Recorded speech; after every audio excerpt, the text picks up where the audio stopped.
Okay, then we have the fourth factor,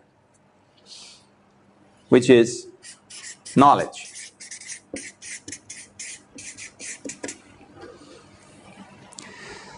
Knowledge is a very, very interesting area.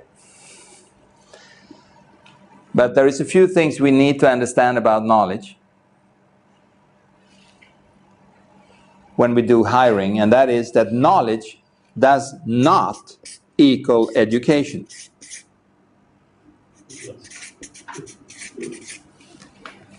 It is not the same thing. Education is one thing, knowledge is something else.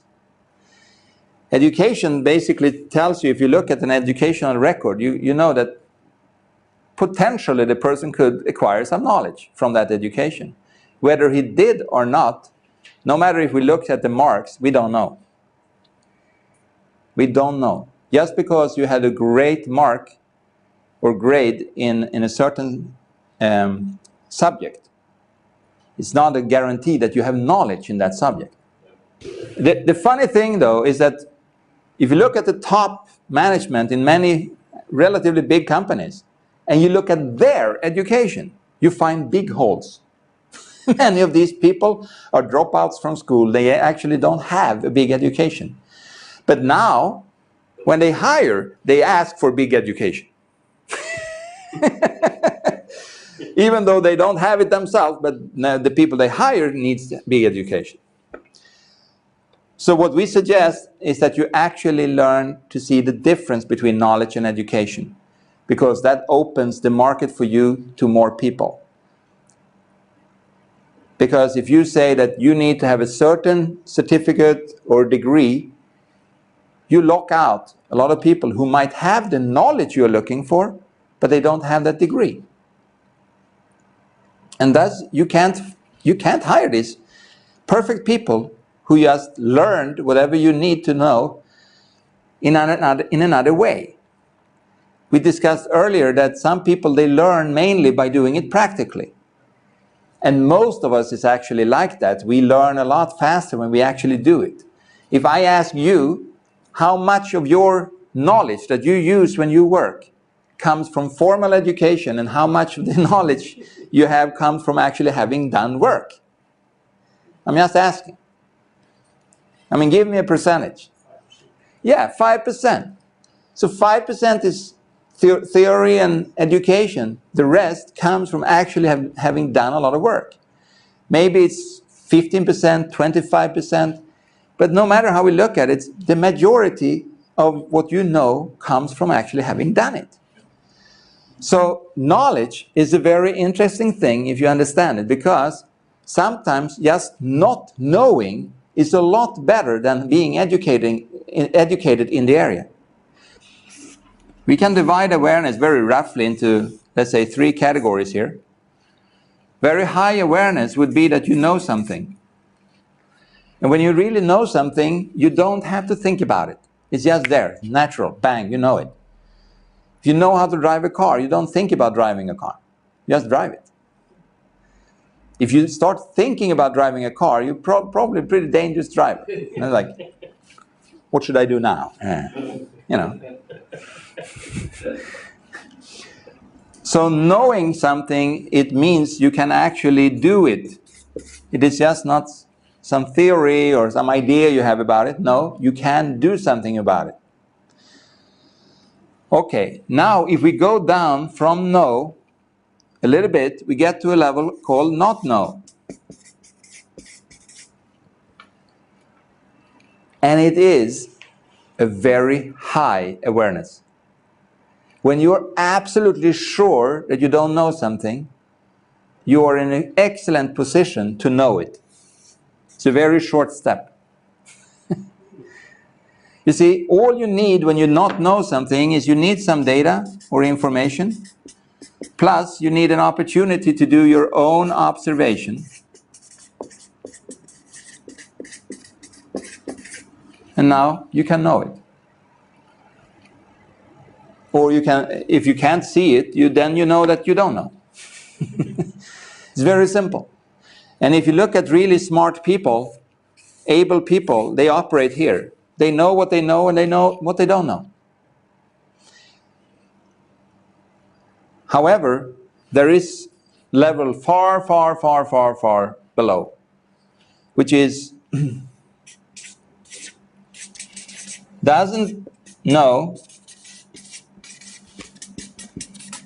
that he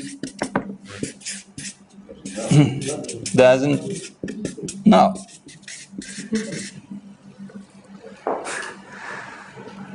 He don't know that he don't know. You know, this guy thinks he knows.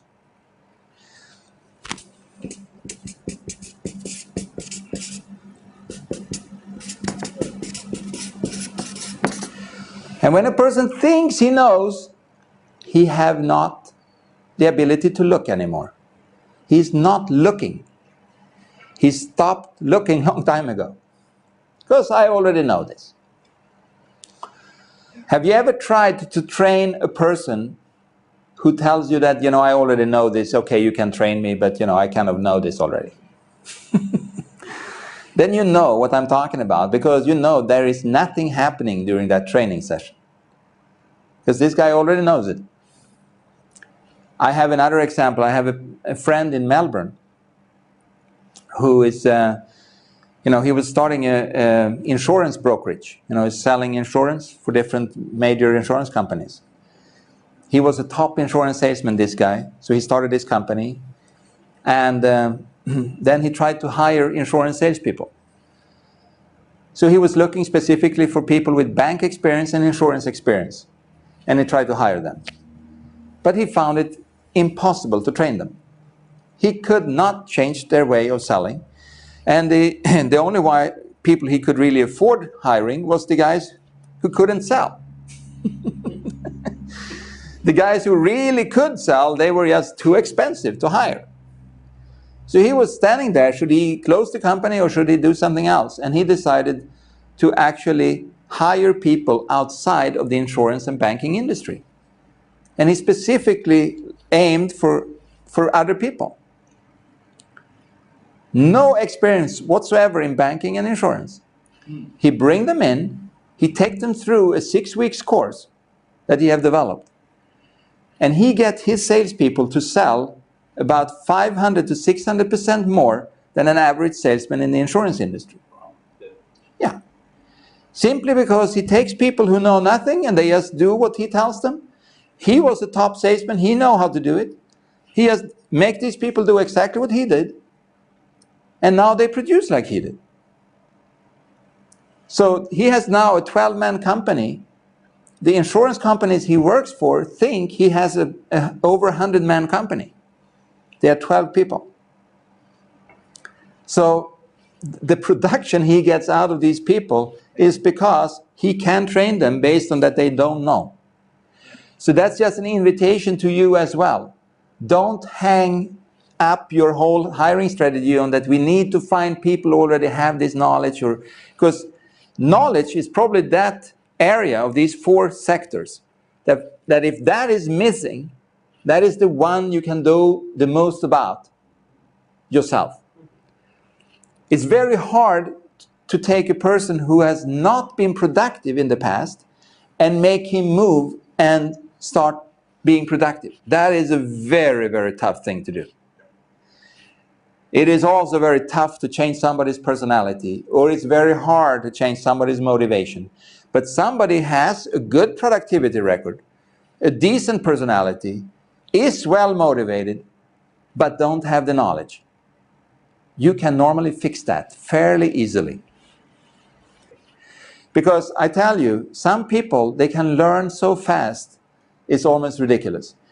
I mean, I've seen companies, you know, where they bring in a new staff member, and within 2 weeks, this new person knows more about the company, what the company is doing, how they are operating, what their clients are all about, and what is the important things about the delivery. You know, they know that better after 2 weeks than some staff members have been there for 10 years. So time is not necessarily an important factor here. It's just, can this person actually get it? And as you will also see later in this seminar, it is so much more possible to train somebody who is productive? Actually, and this is a question to you, have you ever taken an unproductive person, sent him to training, and then to then see him come back and now be productive?